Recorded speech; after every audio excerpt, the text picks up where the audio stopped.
Hello, everyone. Welcome. I'm so glad to see so many of you here. Welcome to the second iteration of our second episode of our CHR programming. This year was the Bridging Global Lenses on Servitude and on Freedom. And today we have Ceyda to present a wonderful talk. And I'm going to introduce her briefly, but also before I do, I want to invite you to make sure that you come for our next event on December 1st. So that will be our concluding event for this semester. So a little bit about Ceyda. Ceyda is a lecturer in the Department of History at the University of London. Her research focuses on slavery and the contested meanings of freedom in the late Ottoman Empire. Her work has been supported by many prestigious organizations, including the Social Sciences Research Council and the American Council of Learned Societies.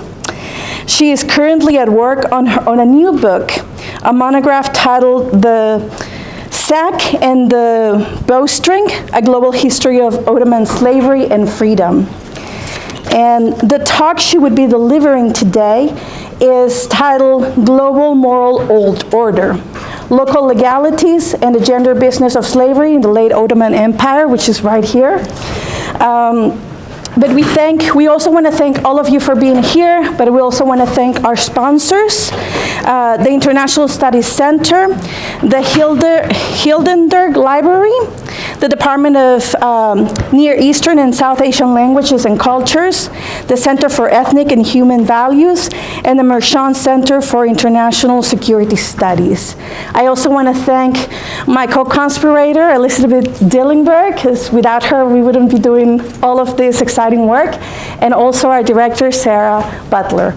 So thank you so much for being here, and now I give you the floor, and let's take it away.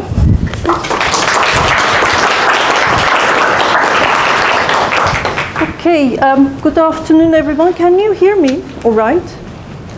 I'm not entirely sure if the microphone is working, but if you can hear me, that's fine. I'm very happy to be here. Well, thank you very much to the organizers, to Elizabeth, Maria, and Sarah for having me over here. And I'm really happy to be here, to have the opportunity to share my work with you today. So what I will present today comes out of my book project, as Maria mentioned. It is a chapter from that larger work that aims to situate Ottoman practice of slavery along with the emerging and evolving notions of freedom in the 19th century within their broader global political and legal context. In a nutshell, this is to understand how the Ottoman Empire found, or at times failed to find, its footing within the international order known as the Congress system. The political, legal, and what interests me most, as the title of the talk indicates, also the moral framework that emerged after the Congress of Vienna in 1815 and remained in place until the First World War. I focus particularly on the role that slave trade, slavery, and abolition played in the process of making and maintaining this order, as they were deeply embedded in the logic and functioning of the system throughout the 19th century, which witnessed the emergence more broadly of humanitarianism as well. The prohibition of slave trade was formally introduced and written into international law in 1815. It did not amount to much at that moment, but in the decades that followed, efforts to define, regulate, suppress, and in some cases justify different forms of enslavement and freedom became integral to the system's evolving normative structure. At the same time, the gradual shift from the territorial to demographic governance gave renewed political and legal salience to racial, ethnic, and religious categories, precisely the categories that structured both enslavement and emancipation in the Ottoman as well as global context. So in the broader project, I ask how the Ottoman practice of slavery and evolving ideas of freedom fit into and were shaped by this international order. And in turn, of course, how they may have also helped shape, reconfigure it. More specifically, I look at how these categories that I just mentioned, race, ethnicity, and religion, specifically in the Ottoman context, that defined the institution of slavery, contributed to wider transformations in the meanings of citizenship, state belonging, as well as political economy. The Ottoman practice of slavery is analytically quite rich and lends itself well to these kinds of questions. For instance, it subsumed both Africans and Caucasians into the same system of slavery. It also prioritized religion and ethnicity over race in determining who could be enslaved and who could not. So in that sense, the Ottoman case offers a particularly useful lens, a useful angle from which to think about race and race-making, and how these came to be deeply entangled with the processes of enslavement and emancipation. Following the First World War, and more specifically the 1919 Paris Peace Conference, the Congress system that had governed much of the 19th century gave way to a new international order, which historians call the Paris system, a new global framework concerned not just with borders and territory, but increasingly more with the classification and governance and movement at will of populations. This new system may have formalized in 1919, but its intellectual and legal foundations were laid much earlier in the 19th century. So the broader context of what I will present today, that is the 1877-78 Russo-Ottoman War, which seemed to be a very local incident, in its aftermath, which is the Congress and the Treaty of Berlin, is considered to be an especially important turning point for the development of this new order of population governance. From the Ottoman, that is local perspective, this was not the least because the war triggered a massive population displacement, or to be more accurately, yet another massive population displacement after the Circassian Caucasian expulsion of the 1860s, forcing the Ottoman Empire, Ottoman state to deal with the practical aspects of our population governance. But also, and especially so, because the war gave us and more accurately the Treaty of Berlin, gave us the modern concept of minority in international law and the corresponding principle of minority protection defined strictly along ethno-religious lines. These concepts may have existed before, but they first entered international legal discourse specifically during this time, giving the Congress system a whole new twist at that moment. The chapter that I will share with you today traces mostly local actors, as you'll see shortly, mainly slave traders and the slaveholding elite and the enslaved people themselves. But it has this broader context in mind as I do so, as I look into these local actors.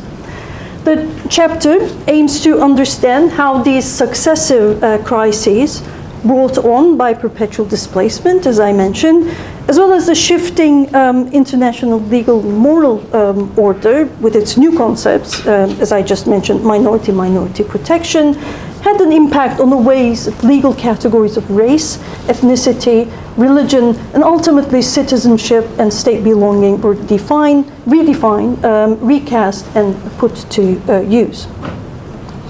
Before talking more about this broader context and its implications and its limitations, which I will do a little later, let me introduce you to some of these local actors that I just mentioned that may help ground some of the more abstract questions I'm ultimately exploring in the chapter. Let me start with an incident. And the actors, some of them are quite colorful, will announce themselves as we go. It's a criminal case that forms one of the main threads in the chapter that I'm working on. So here it goes. One spring morning in 1888, two women, Sıdıka and Kör, blind Nadire, two of the main antagonists, if not outright villains of the story, crossed the Bosphorus from Tophane. You can see Tophane here, at the port district of Istanbul, where both of these women lived. They crossed the water over to Üsküdar on the Asian side of the city to visit a woman named Zehra, the mother of a refugee family. The family was originally from Silistre, now Silistra in present-day Bulgaria, and had fled during the mass displacement that followed the Russo-Ottoman War of 77-78. They had since resettled in Üsküdar, where they lived in poverty in a single room. They rented in a tenement-like lodging. The purpose of Sıdıka and Nadire's visit was to speak to Zehra, the mother, about her 8-year-old daughter, Zekiye. Using a carefully rehearsed script, and it's clear that they used that script many times before, they introduced themselves as intermediaries of the imperial household. They claimed they could arrange for Zekiye, the little girl, to be placed in palace service, where she would be raised in comfort, and in time married to an officer of rank. And besides, the family would receive gifts, possibly financial support, and some measure of relief from their difficult circumstances. These promises were largely unfounded. Not entirely, I will talk more about it a little later, but they were largely unfounded. In actuality, Sıdıka and Nadire, along with a third accomplice, a woman named Shirin, were operating a small but seemingly highly organized and very well connected, impressively well connected illegal slave trafficking business out of Tophane, preying especially on Istanbul's sizable refugee population to sell the children of destitute families for commerce, ticaret için, as Sıdıka simply put it. And the three women also functioned as loan sharks in their neighborhoods, so they're quite scary in what they're doing, how they're operating. Still, Sıdıka and Nadire's offer was convincing enough, or perhaps the family was desperate enough, that it secured the family's consent. They agreed to let the women take Zekiye, ostensibly just for a short period of time, during which her temperament, manners, and general comportment would be assessed. It's a routine procedure in most slave purchases in the Ottoman context, and possibly elsewhere.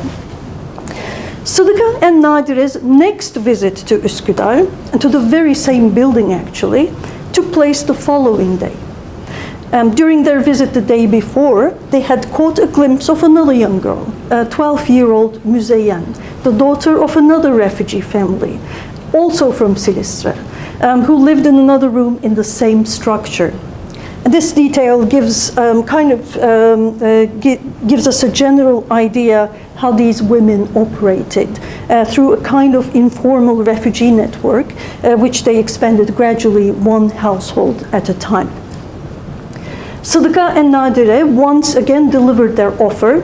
This time they also promised a lump sum of 15 euros, it's a lot of money, for 1888, to be paid directly to the mother, second mother, called Pembe. But Pembe was less easily persuaded. She may have doubted the credibility of these women's claims, or perhaps the presence of her she has two grown-up sons, which may have made her feel little less desperate and vulnerable than Zehra, the first mother. Either way, she declined the offer. When Sıdıka and Nadire, the villains, returned again a few days later, insisting on taking Müzeyyen. They're apparently quite persistent when they find a child that they really want. They were caught in the act and arrested by the police for unlawfully enslaving freeborn Muslim children. What followed, fortunately for us, was a thorough and fairly well-documented investigation. A flurry of reports and multiple rounds of interrogations captured in a lengthy istintakname, interrogation protocol, the perspectives and statements of nearly everyone involved. Except for the little girls and members of the elite households that these girls and others were sold into, they seem to have interrogated everyone, so it's quite lengthy and detailed. The case seems to seemingly rested on two interlocking conditions. The first of these, to state the obvious, was the material desperation of refugee families, of whom there were many at this point, in Istanbul, across the empire, and indeed throughout the region more broadly. As I mentioned briefly earlier, successive conflicts had uprooted large populations and left many without stable means of subsistence. The first major episode came with the Caucasian War, which ended in 1859, triggering the forced removal of nearly, or by some estimates, over 1 million people from the Caucasus. You can see the east end of the Black Sea. Their expulsion was by the Russian Empire was part of a broader strategy to clear its southern frontier groups it considered seditious. In this case, Muslim communities that had long resisted Russian rule in the region, and most recently sided with the Ottomans during the Crimean War. On the Ottoman side of things, facing labor shortages and likely unaware of the full strain this would place on its institutions, the Ottoman state appeared eager to take these refugees in. Between 600,000 to 1 million Circassians, Caucasians, arrived in the empire in the 1860s. Of these, more than 300,000 were settled in the Balkans.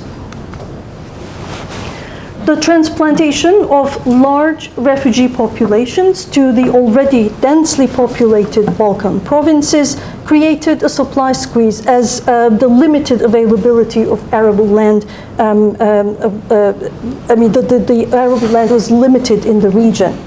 But it also created a security problem as tensions flared between the incoming Muslims and the local Christian populations.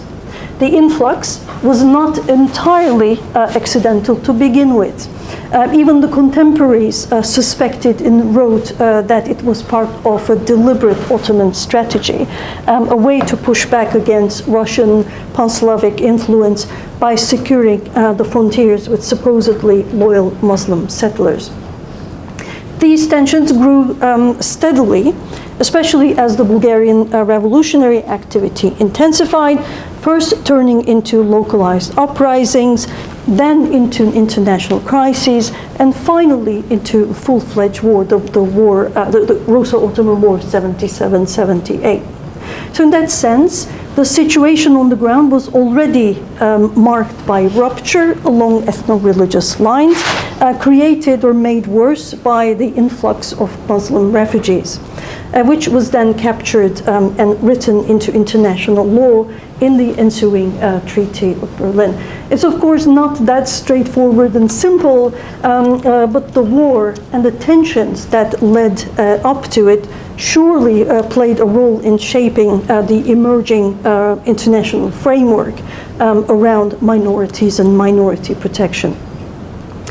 This episode, that is the war, also, as I already mentioned, produced a second major, even bigger wave of displacement, at least in terms of its cumulative impact. It not only tested the Ottoman state's already strained capacity to absorb it, it also deepened the destitution of the refugees themselves. Many of them at this point had been displaced twice or even more times, and intensified their exposure to various forms of dispossession, compounded by natural disasters, including prolonged drought, crop failures, even famine, as well as the global economic crises of the 1870s, burden of which, as we can guess, fell most heavily on already displaced and precarious communities, and continued to do so for decades.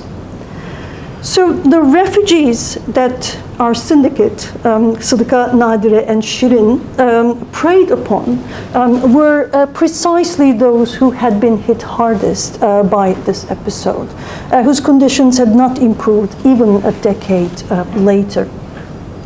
Many continued to be part of the swelling urban poor. Many of them remained highly vulnerable to exploitation, especially by the slave dealers, in an environment where practically, if not legally, anyone could become one.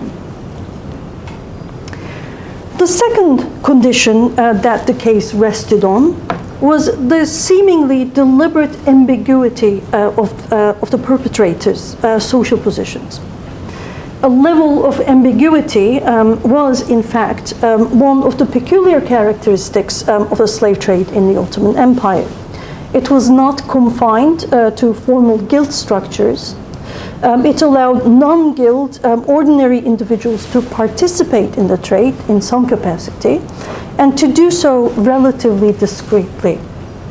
Like every other aspect of slavery in the empire, this too changed, in some ways intensified over the course of the 19th century. After the abolition of the public slave market in Istanbul in 1846, the empire-wide ban in 1857, and especially during the prolonged crises brought on by this mass displacement in the second half of the 19th century. What was once a public market or publicly carried out transaction gradually moved behind closed doors into the private quarters of slave dealers. During this period, Tophane emerged as a key hub of both legal and illegal activity, as it sat conveniently close to the main port of Istanbul and to several imperial palaces and elite households, making it an ideal site for discrete transactions, informal networks, and the movement of people under various guises. So in that sense, it's no surprise that all these three women were residing in this neighborhood. Being local actors, Sıdıka, Nadire, and Shirin were clearly well-versed in the inner workings of refugee neighborhoods, the hardships of refugee life, as well as the conventions and mechanisms of the slave trade itself. It was no coincidence that their gang and the broader network around them consisted almost entirely of women either. This gave them easy access to households, allowed them to approach other women and speak directly to their struggles, and ultimately helped them gain a degree of trust, especially when it came to taking away the children. But their familiarity with these processes was also due to the fact that they too were products of displacement. Sıdıka for instance, was one of many thousands of young girls brought to Istanbul as a slave from the Caucasus, most likely in the 1840s. When she was just 8 years old, it's the same age as Zekiye, that little girl she just tricked into slavery. Shirin was of African origin. The case file doesn't say much about her early life, but it's likely that she too was brought to the empire as an enslaved child. Nadire's background is similarly unclear.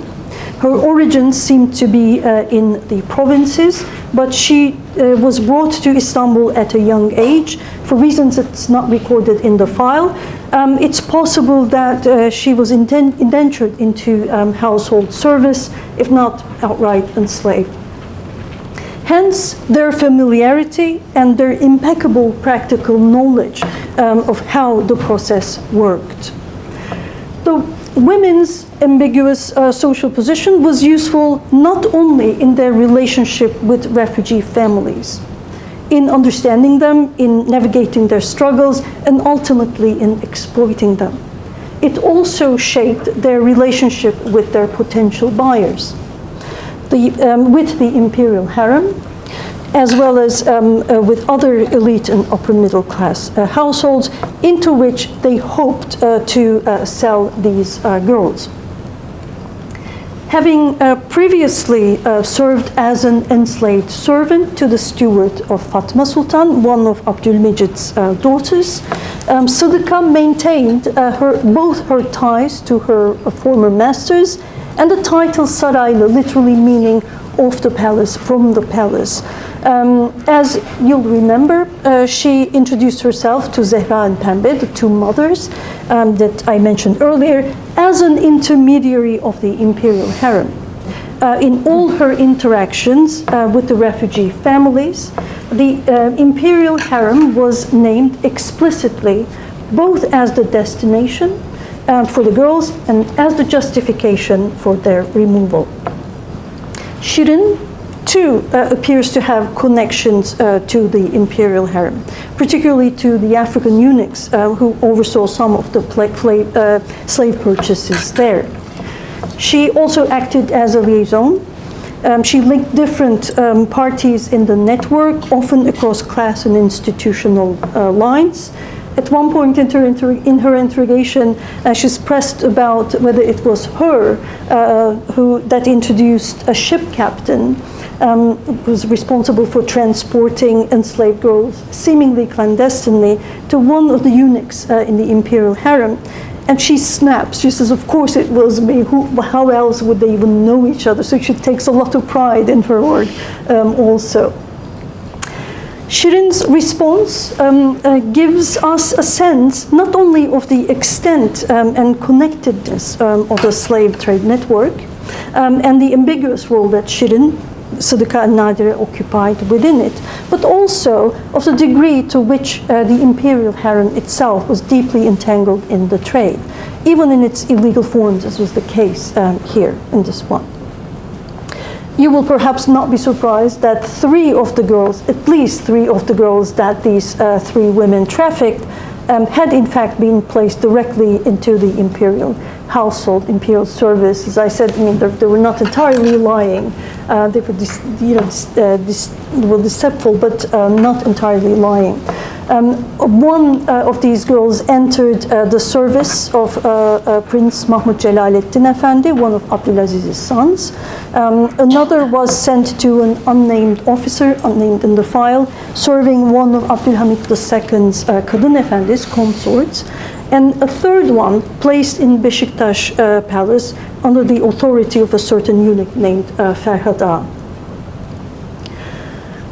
More than the illegal nature of Sıdıka, Nadire, and Shirin's actions, namely the sale of freeborn Muslim children, referred to in the records interestingly as Turkish girls, Türk kızları, into slavery, it was the involvement of the imperial harem that ultimately gave the case its particular sensitivity, at least from the perspective of the Ottoman state. This was, in fact, the main reason the case file landed on the desk of the palace secretariat shortly after Sıdıka and Nadire's arrest. And that's also why the investigation that followed was unusually thorough and well documented as well. What becomes clear is that beyond the material desperation of the refugee families and the perpetrators' socially ambiguous positions, it was also the symbolic power of the palace itself that made this scheme possible. Its aura of benevolence, its administrative opacity, and the promise of upward mobility associated with imperial service, together with the still unresolved tensions between service and enslavement, were all masterfully mobilized by these women to convert vulnerability into profit. But right here, there is another question that needs to be addressed. The actions of both perpetrators and their victims can be understood within this framework. But how should we understand the involvement of the imperial harem and the elite household in this scheme? The case file itself offers no direct commentary on this question. It's actually left deliberately vague. There's no mention of it anywhere. But it's clear, both from the details of the investigation and its outcomes, that the imperial harem was not simply misled or deceived by Sıdıka, Shirin, and Nadire. There was more going on than a few women tricking the palace.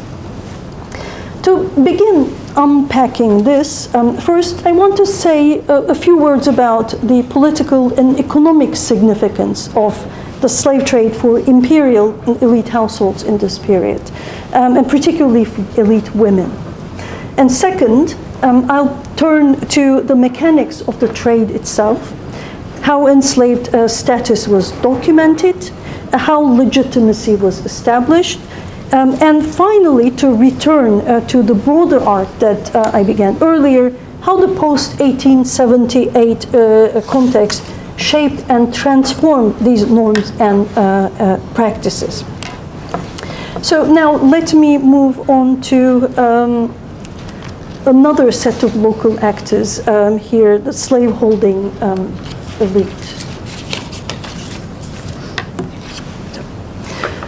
Some 25 years before our Sıdıka and Nadire roamed the streets of Üsküdar, in early 1863, Pertevniyal Valide Sultan, the mother of the then reigning Sultan Abdülaziz and de facto head of the imperial harem, dispatched a letter to her steward, Hüseyin Hasip Bey, informing him of a newly arrived Circassian ship, Yeni Çerkez Gemisi,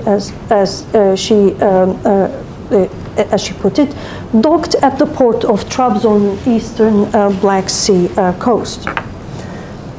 Pertevniyal's note was not a routine update. It was a pointed alert laced with a lot of frustration. She believed the current arrangement, whatever that was, left her perpetually outmaneuvered regarding access to young, enslavable women and children.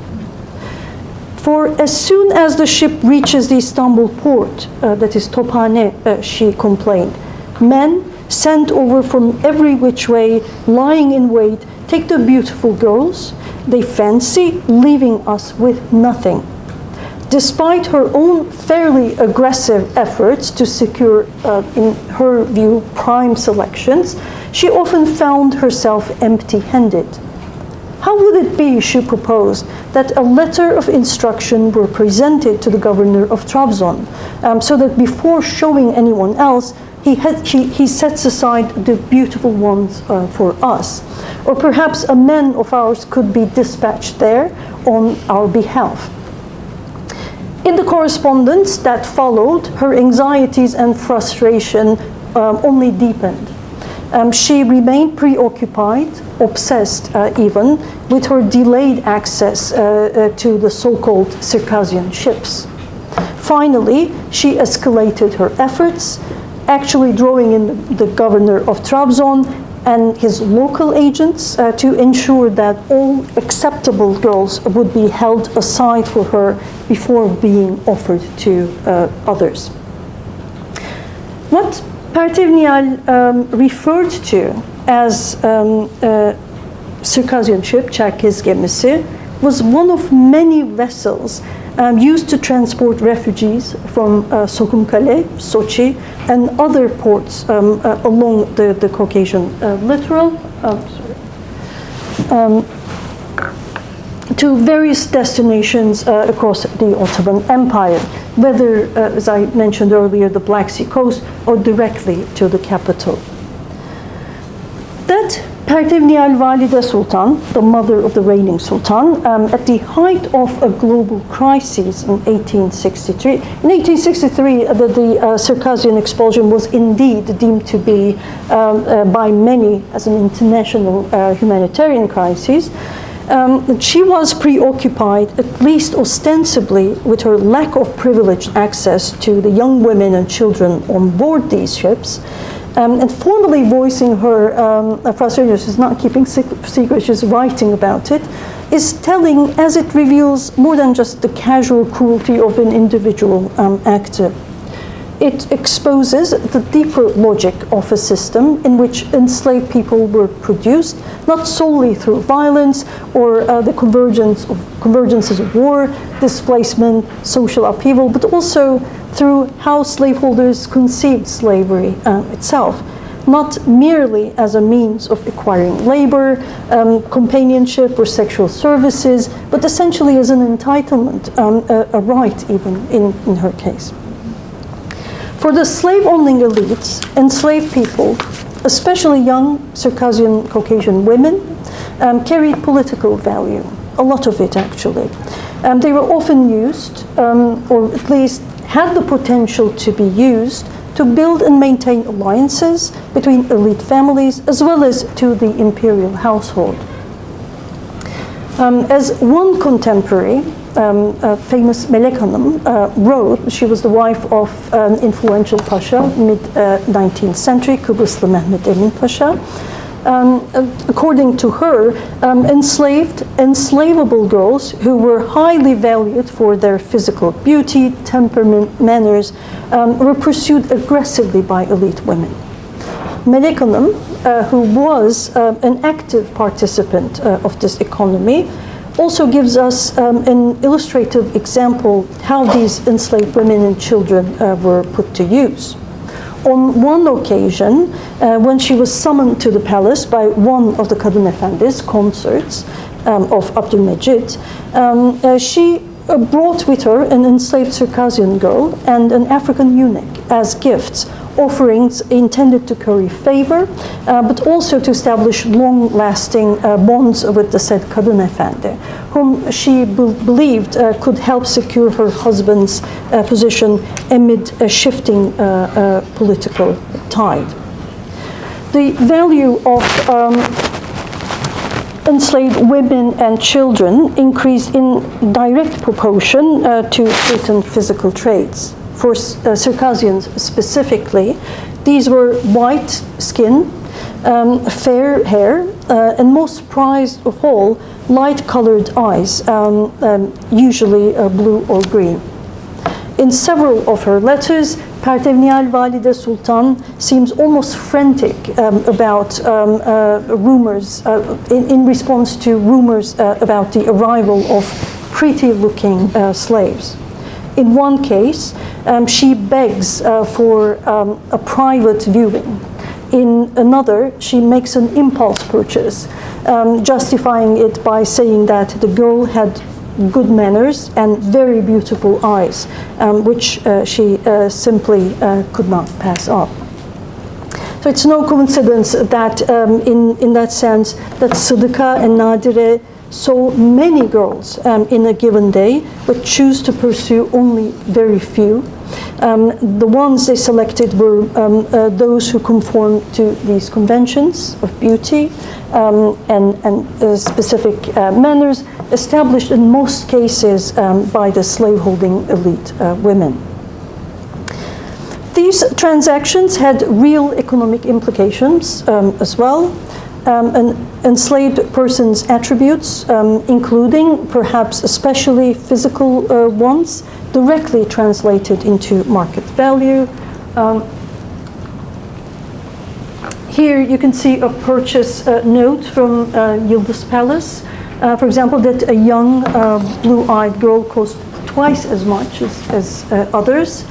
And as you can also see here, that slave owners and traders didn't really mince their words when it came to what they considered undesirable, unattractive, and that too translated into market value. The amounts spent on value, slave purchases could be substantial, often treated as investment items alongside their assets. Again, Pertevniyal Valide Sultan, for instance, appeared to see slave purchases as just one extension to her broader economic activity. She was the founder of some 15 endowments, and the scale of her wealth and financial operations was considerable, and still these purchases was considered to be part of those economic activities. Another elite woman, Adviye Rabia Hanım, she's the wife of Ahmet Cevdet Pasha, the Ottoman Minister of Justice and key architect of legal reform, the 19th century, spent about 50,000 piasters in just 6 months in 1865, a figure that amounted roughly, I mean, I have to verify that, but it's a lot of money, which is a considerable portion of the annual revenue of a medium-sized province, even so. Like it's a lot of money that she spent solely on slave purchases. For Pertevniyal, Adviye, and many others, especially wives of high-ranking pashas, statesmen, all of their economic activities, including the purchase of enslaved people, were carried out in the interest of the state as they saw and understood it. It's basically a public service that they consider themselves providing. This was especially the case for the members of the imperial harem, of course, who were tasked with the reproduction and care of dynastic entity. And in that context, they frequently acted beyond or outside the bounds of the law. It was in this spirit that Pertevniyal, Valide Sultan, could intervene in refugee arrivals to secure the best girls for herself. And it was also why Adviye Hanım in 1873 could instruct the wife of the governor of Yemen to procure for her a handsome eunuch, in her words, at a time when the trade in enslaved Africans had been banned for over 15 years and was under strict international scrutiny. We see traces of this economy in later decades. Also, here's a bill of sale from 1886, signed by Adviye Hanım's daughter, actually, the well-known novelist and so-called women's rights activist Fatma Aliye Hanım. The document records her purchase of a young enslaved woman along with her 4-month-old son in what appears to be a resale that would normally be considered illegal. I mean, I have to admit that I don't really know the exact circumstances of that sale, but enslaved women who gave birth to male children should actually not be resold, and in this case, we see them being bought by Fatma Aliye Hanım. The nature of the nature of the trade and the political and economic value attached to enslaved people offers some explanation as to why the imperial harem may have turned a blind eye to Sıdıka, Nadire, and Şirin's scheme in 1888. even though it must have appeared clearly fraudulent to them. I mean, for one thing, all the girls were speaking fluent Turkish. I mean, if they were actually Circassian, as they were claimed to be, they wouldn't be able to do so. And there is a script related to that used by these women also, that they came to the Ottoman Empire a long time ago. So that's why their Turkish was fluent. The imperial harem and the elite households appear to have been operating squarely within the established order of things, likely convinced that they were acting not only in their own interest, economic or otherwise, but also in the state's and indirectly the public's best interest. Still, this offers only a partial explanation for their complicity in what was, by that point, a clearly unlawful undertaking, and not just in international legal terms either. I mean, what they were doing was against Sharia law, so it was illegal on all accounts. To understand the rest of the explanation, I will go back, as I said earlier, to the broader context of the post-1878 Ottoman Empire and the transformation this context brought to the mechanics of the slave trade itself, namely how enslaved status was documented, how legitimacy was established, and how the war and its aftermath reshaped these processes.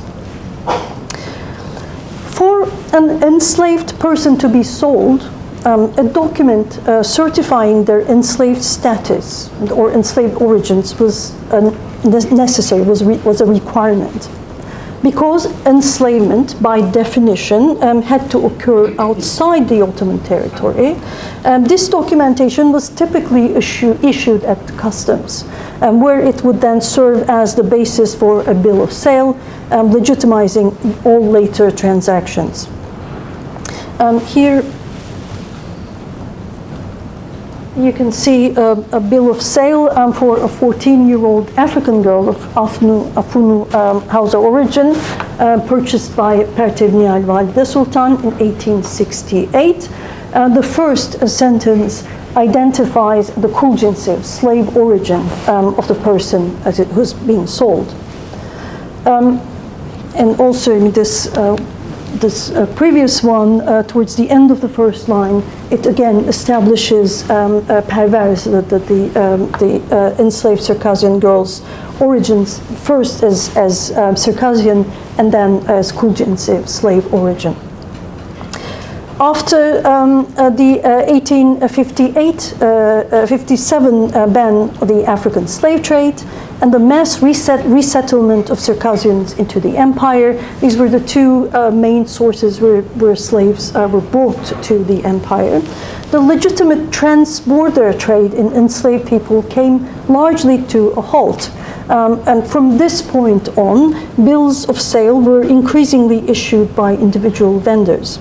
Often slaveholding Circassian elites who had entered the empire with enslaved people in tow. So many of them actually brought their enslaved members of their clan together with them.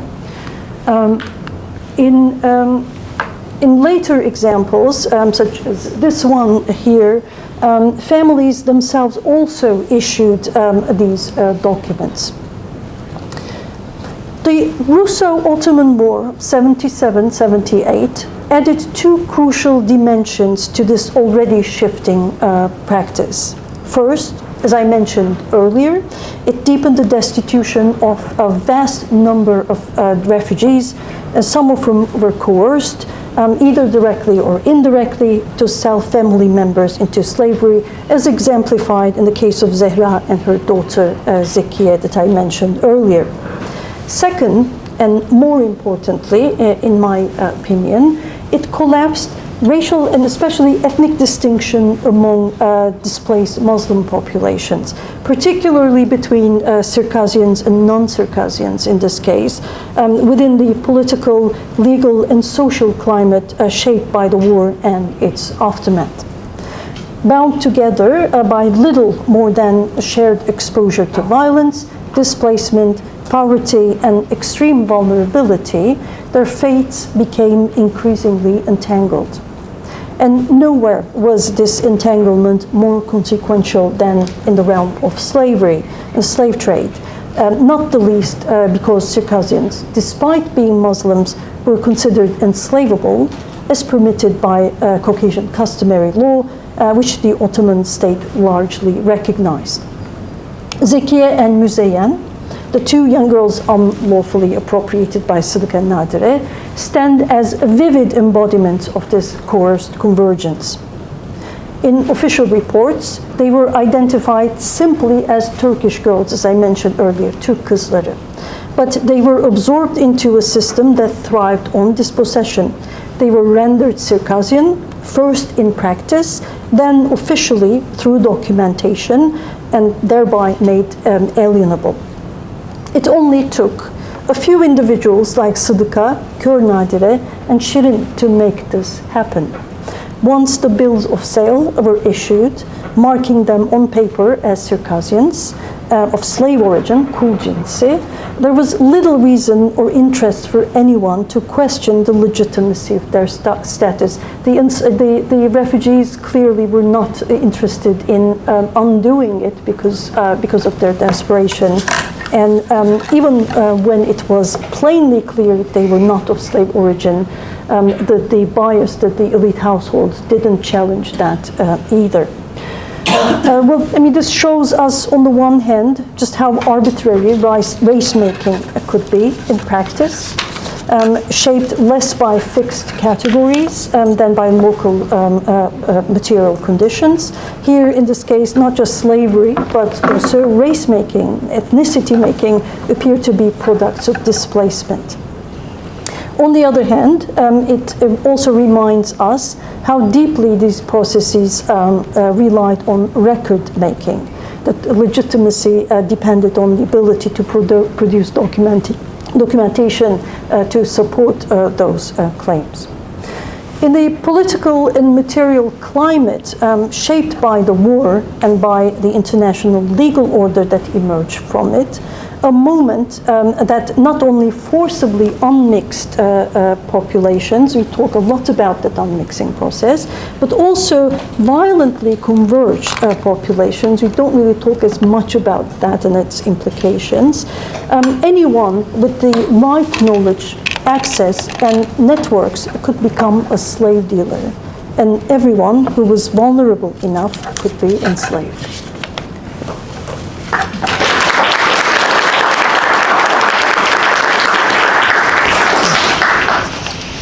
So now we will take any questions that you may have. Just raise your hand and I'll take the little mic to you. So.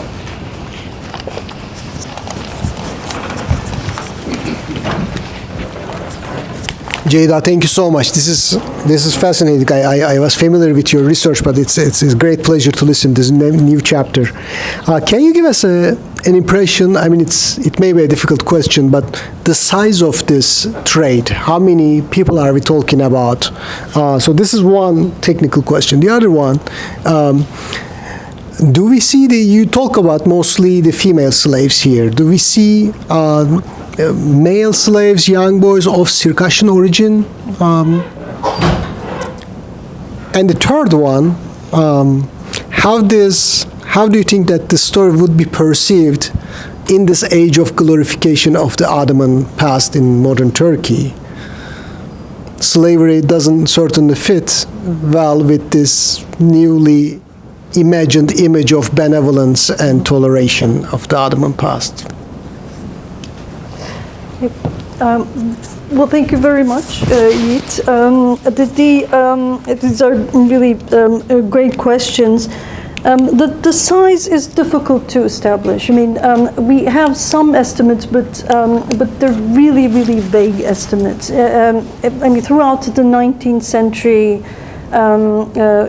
scholars like Toledano argued that roughly about 18 to 20,000 people entered into the Ottoman Empire as enslaved, legally or illegally. But it's difficult to establish how this illegal, extra-legal economy is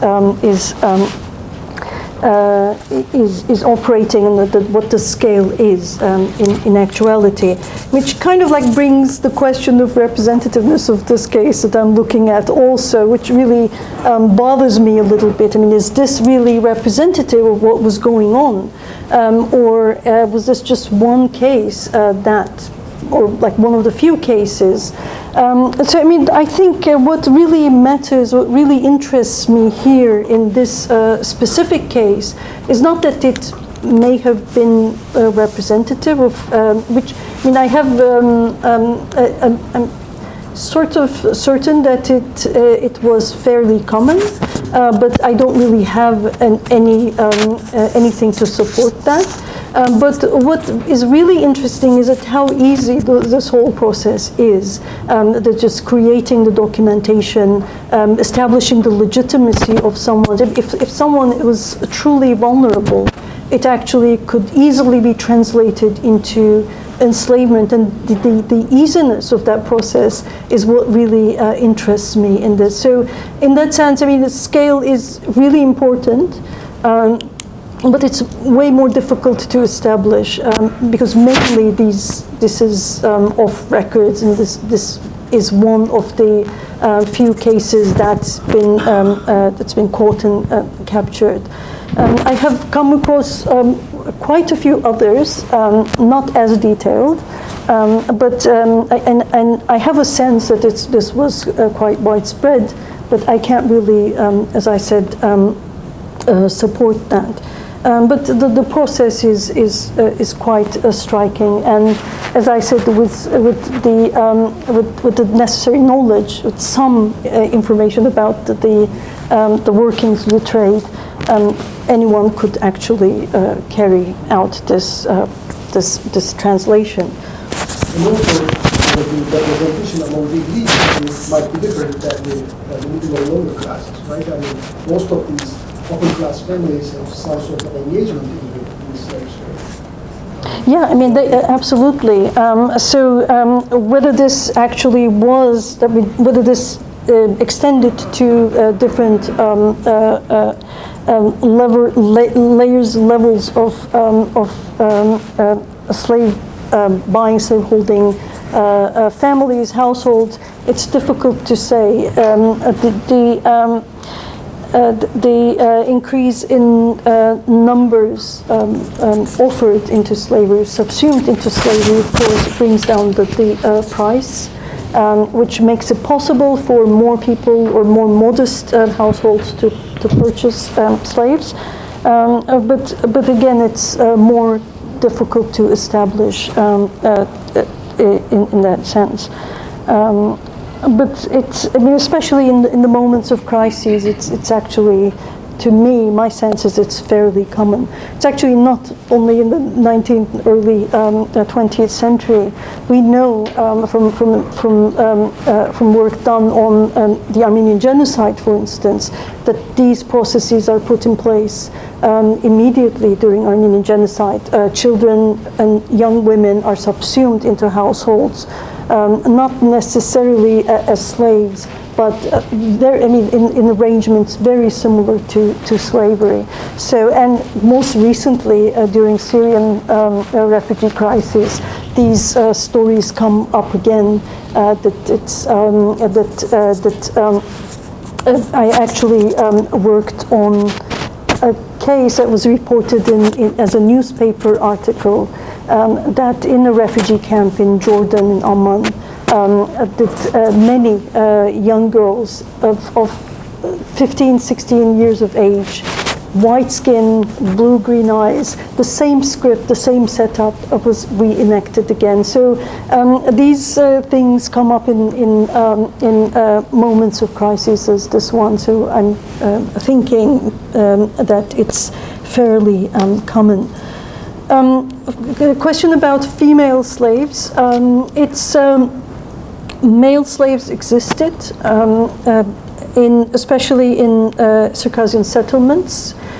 Each clan, each tribal unit came with households, and a good portion of those households consisted of enslaved individuals.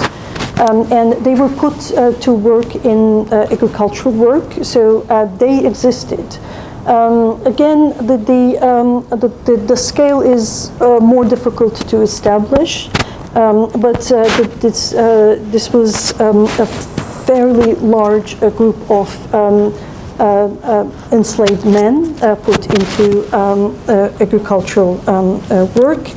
But we know that the majority of enslaved individuals in the Ottoman Empire were women and employed in domestic service. So it's mostly about women.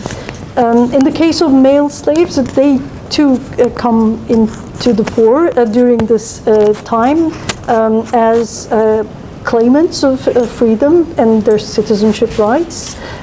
In various different forms, they use. They sometimes arrange mini mutinies in these settlements, but also they used legal channels to claim to make really sophisticated claims to citizenship and rights, and that they refused, for instance, to pay 2 sets of taxes to their owners and then to the Ottoman state. They argued that it undermined the sovereignty, the power of the Ottoman state to begin with. They demanded to be conscripted also as a means to claim their citizenship. So they exist. I mean, they are quite present. They make their claims. They demand their rights in a very different way. And in this case, women, and both as enslaved, but also buyers, holders of slaves, they appear quite differently in a different setting. Glorification of Ottoman past and the slavery as something. I mean, from what I see, those who glorify Ottoman past is also quick to act as apologists of Ottoman slavery, and in general Islamic slavery too. I mean, this is a common script that, well, Islam was. I mean, first of all, it did not invent slavery, but it put a humane spin onto it. It was quite benevolent. It freed slaves after 7 years, which was usually not true. So that group of historians, or those that glorify Ottoman past, use kind of like mix the prescriptive Islamic legal doctrine with actual practice, and in practice we see a far less humane environment than is often argued. But it's not. It's usually either just dismissed as something that's not important, that has no political significance. On the contrary, it's quite humane, or it's it's.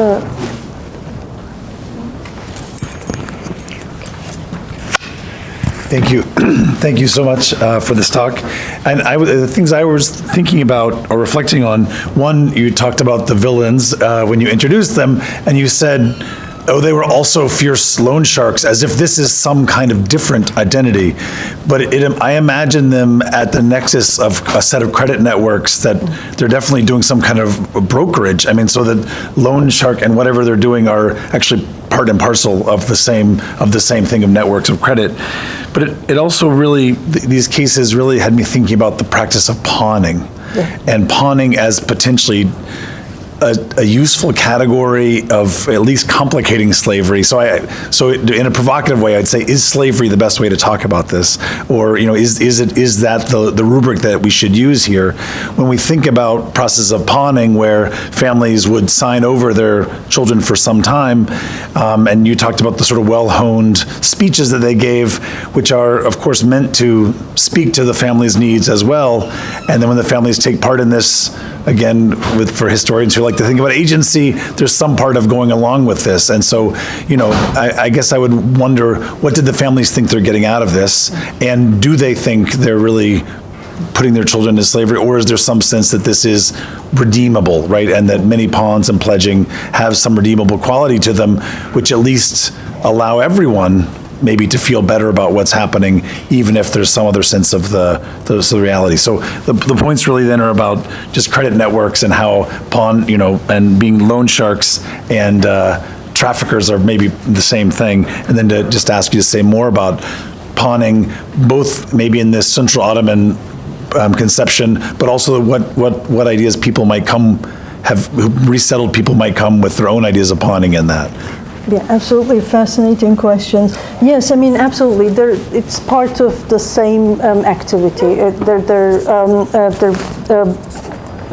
basically operating with credit, and it's actually like the two of the three women are associated through a loan that one gave to the other, and it was a very interesting detail in the case that I think Shirin resided in Sıdıka's household in return of a loan that she gave to her like some time ago, and it was like a big amount of money. So it's part of the same network, and they do work, and they do operate with credit. So yes, they should be considered in connection.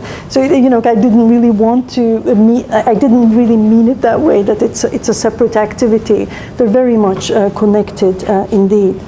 The practice of pawning, it's difficult to say whether the families considered this a temporary arrangement.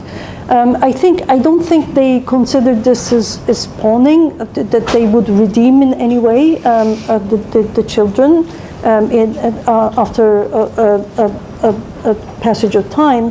What they're promised is that they would be free, they would be manumitted in a given a set amount of time, they would be married off. And actually there was one promise that is quite interesting. One of the mothers, I forgot which one, she asked whether she would be able to see the girl after she's put into service in the imperial harem. They are under the impression that they would be put in service in the imperial harem or an elite household. But because they're given in service as enslaved, the mothers are not permitted to see them. But the mothers asking about the possibility of arranging that. They produce some answers and promises towards that effect. But my understanding from those inquiries is that they're not expecting the girls to be redeemed in any way. They're not in a position to do that anyway. They are really mostly very impoverished, very destitute. They're not they don't have the power to do that. But of course, that's a possibility if they come up with the money in some way. But my understanding that was not the expectation. Their understanding was that they were giving. If they agreed to do so, in the case of Zehra, she agreed to do so, and her understanding was to just really send her away, and hopefully when she grows up, she will be better off and maybe come back or provide support to the family. They were a very small family, by the way. It was an aging father and a younger mother and the girl. And I think they were more desperate and impoverished than the other family, which had more members, and they were all working and supporting the family in some way. So, I mean, in that case, they refused. They didn't really want to go with it. But if they were vulnerable enough, I mean, that they just gave up the children, and I don't think they expected to have them back in any way. I feel like the moral ambiguity of that is the parents are actually doing something they think is a better outcome for the children. Yeah. Right, and that's where it seems, it makes it so interesting. Yeah, and they seem to think it's better for the child and better for them eventually, and that's the expectation. And they actually, I mean, whether they are in any way paid, receive any kind of compensation, it's not clear either. But most of these girls are, I mean, some of them ended up in the imperial harem, but most were sent over to provinces, all other places. Quite a few were sent to Egypt. One was sent to Baghdad, for instance. So, I mean, it's impossible to just redeem them, that they're in a different and faraway location. So I mean, in some cases, I guess they weren't even aware what they were doing too.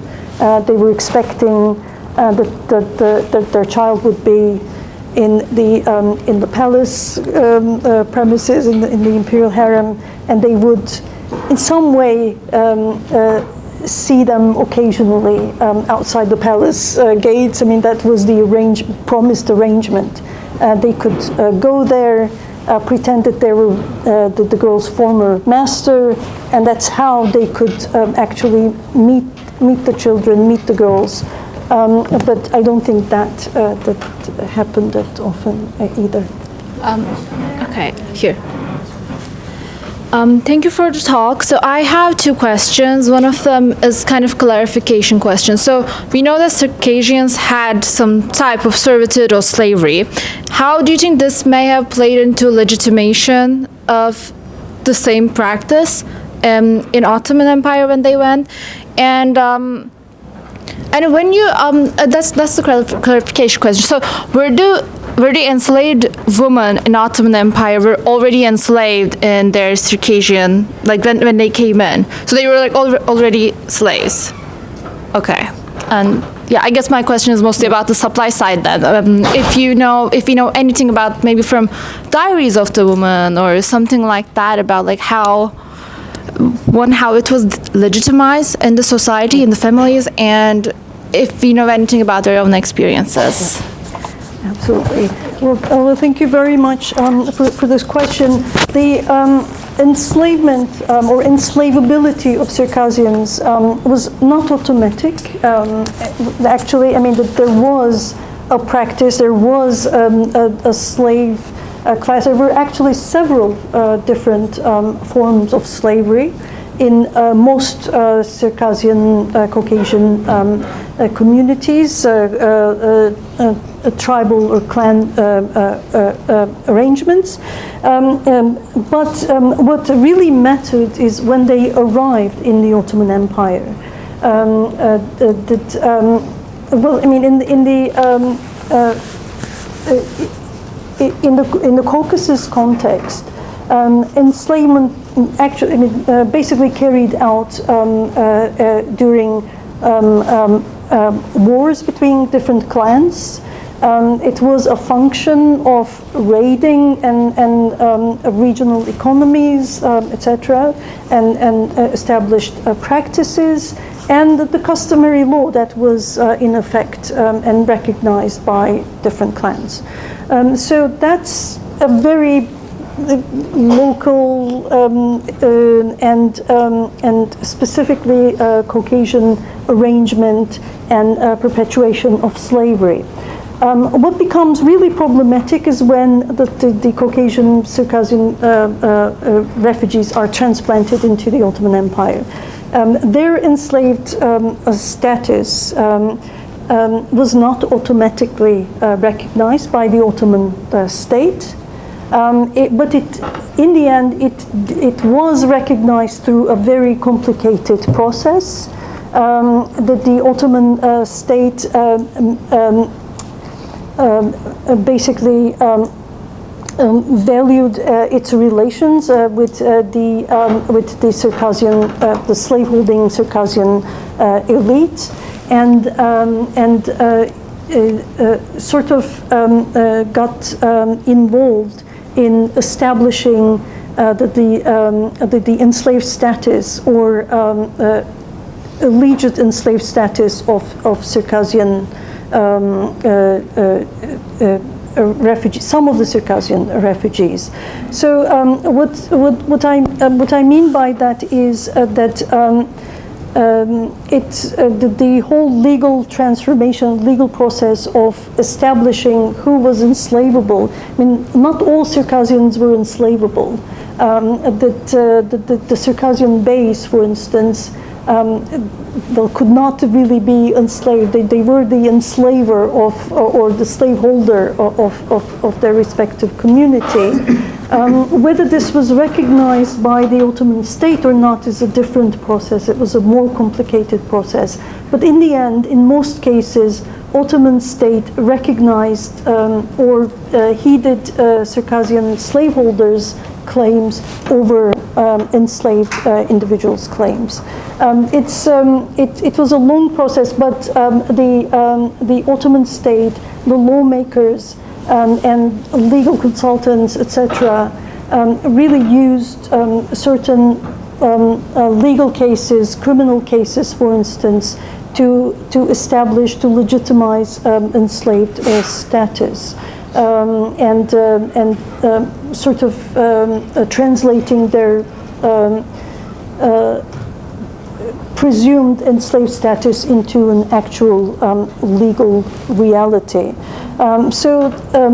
This happened case by case, not necessarily in blanket fashion, but it did happen, and it had an impact on enslavability of Circassians in general. And again, here the vulnerability issue comes into question. If an individual was vulnerable enough. I worked on another case, for instance, a young child who was orphaned. He was freeborn Circassian, but orphaned after they relocated, settled in the Ottoman Empire. Once he was orphaned and completely defenseless and vulnerable, someone just claimed him to be his slave. The documentation was produced, created, and then it turns into a whole different story. That the child eventually manages to free himself, but it was very rare that that someone as vulnerable to undo that enslavement, like forced enslavement, forced claim, someone else more powerful does. So I guess it's case by case, but the fact that this ethnic group was considered enslavable was important in legal claims that was made by different people. I don't know if it answers your question. Yep. I wanted to ask just a little bit about your archival experience. Since so much of this was happening kind of under the table, I'm suspecting there wasn't a box at the archives labeled slave receipts. So I was just like, how did you find all this material? The receipts in particular, these are incredible sources. How did you know where to start? Most of these are from the Ottoman State Archives. Which I assume is fairly large, though. So how did you narrow it down? Yeah, absolutely. Well, this, I think, I forgot, I think this is from Yıldız Palace Archives, Yıldız Palace collection. This is from Pertevniyal Valide Sultan's paper.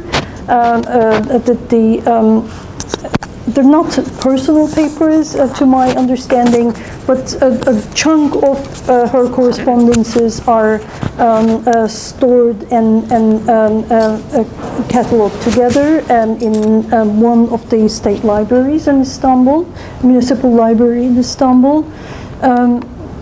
This comes from Fatma Aliye Hanım's personal papers. Again, you can find them in the same municipal library. This is from Yıldız Palace Archives, a collection.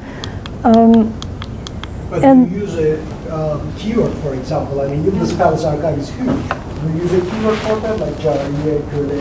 yeah, I mean everything basically. I forgot. I mean, most of them I have found many years ago, so I can't remember what keywords I may have used. But also, I had the time to go through collections rather than running keyword searches at the time. This comes again from Yıldız collection. This may be just a keyword for esirci, slave trader, slave dealer,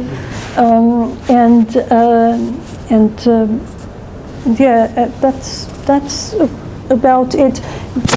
İstintaknames usually are associated with certain institutions like Meclis-i Vala, the Supreme Council of Judicial Ordinances, or Şuray Devlet, the Council of State. These lengthy interrogation records usually they're like a lottery. Basically, when they come up, I mean, usually they're gone, they're eliminated. But when they come up, they are actually filled with all these details about just like minute details of everyday life. These are modern records. I'm just jumping in on Sarah Zani's point. Istintaknames are a 19th century. Yeah, it's a 19th century creation. It's as part of the legal reform. It's kind of like as a product of the introduction of a procedural law, which makes it a requirement in many cases that people who are involved in a criminal case are interrogated in detail. But this, I think, was put in practice in the late 60s, 1860s,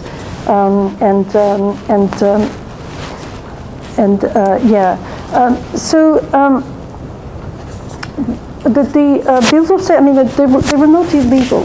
So bills of sale exist. They are everywhere. And in the case of Pertevniyal Valide, for instance, these are not for people who were brought into the empire, but often cases of resale. So which remained legal until much later, until the end of the empire, basically. Resale was permitted. So we have quite a few of these. Pertevniyal Valide, or like Fatma Aliye, has tens of them in their personal papers, among their personal papers. I think we may have room for one more question, and because time is of the essence. Thank you so much for a really generative talk. I wondered if you could put some of these, very specific histories within the wider, like give us some more of the connective tissue between these specific histories and the wider framework of a global moral order, and how you're conceptualizing that, especially is this part of kind of the wider history of abolition and sort of transnational abolitionist movements, or is it more part of how minorities are coming to be categorized in international politics, or is it a part of sort of the Ottoman Empire kind of having potentially a kind of a liminal relationship with how Europe is being constructed during this period of time, or is it none of those things and I'm just projecting things onto you? Thanks a lot. Thank you very much. Again, a terrific question. I would say all of what you said in some ways. Well, the book starts with not exactly 1815, but a little later with the Greek War of Independence, where enslavement of Greek individuals in various different parts of, like today, present-day Greece, becomes an international matter. And the way that slavery was discussed and what sort of imagery it created is my starting point. So I start from there, which really gives a particular political weight to the slavery question from the Ottoman perspective, but also global perspective. So what I say, what I explore from the beginning of the book is how slavery and abolition used, I mean, regardless of how it, I mean, you know, Ottomans did enslave the Greek, what they perceived to be Greek insurgents. But regardless of that, the imagery created, these stories created, is what connected Ottoman slavery to that bigger picture, the moral order. So that's really the starting point. And I trace from there how this changes over the 19th century in different important moments. In 1856, for instance, it takes on a new image. The Circassian expulsion, it takes on a new image, but just reproducing earlier imagery, earlier claims, earlier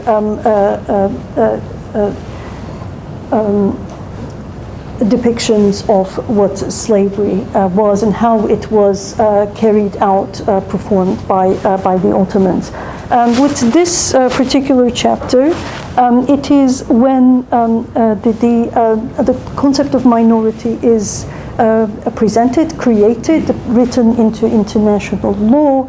But at the same time, we see different Muslim groups just merging together, which is quite an interesting question to me that, you know, I haven't really thought about before, and I don't really see it written about before. And what the implications of this is in this case, we see what it does to local populations and how it affects local legal practices or illegal practices. So that's really the connection that I'm trying to build here to that bigger moral order that is in the making at the time. And, you know, what comes after this, that I look at what comes after 1919 and the League of Nations and what they thought and wrote about slavery and abolition, and how it transformed workers into, or maybe enslaved or different unfree arrangements of labor into workers in the Republican era. So that's really how I build the connections. Well, Ceyda, thank you so much for sharing your phenomenal work with us. I really appreciate it.